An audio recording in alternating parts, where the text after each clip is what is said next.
સુરત શહેરમાં ગુનાખોરીનો ગ્રાફ સતત વધી રહ્યો છે ત્યારે વધુ એક હત્યાની ઘટના સામે આવી છે। શહેરના બેસ્તાન વિસ્તારમાં કુખ્યાત સલમાન લસ્સી ગેંગ દ્વારા જૂની અદાવતમાં બે યુવક પર જીવલેણ હુમલો કરવામાં આવ્યો હતો, જેમાં એક યુવકનું મોત નીપજ્યું છે। પ્રાપ્ત વિગતો અનુસાર બેસ્તાનમાં સલમાન લસ્સી ગેંગ દ્વારા શકીલ અને અલ્લુ નામના બે યુવકો પર ઘાતક હથિયારો વડે હુમલો કરવામાં આવ્યો હતો।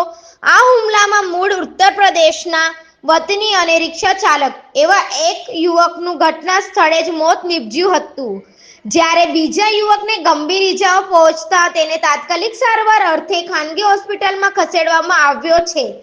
પોલીસ સૂત્રોના જણાવ્યા અનુસાર આ હુમલો જૂની અદાવતને લઈને કરવામાં આવ્યો હતો।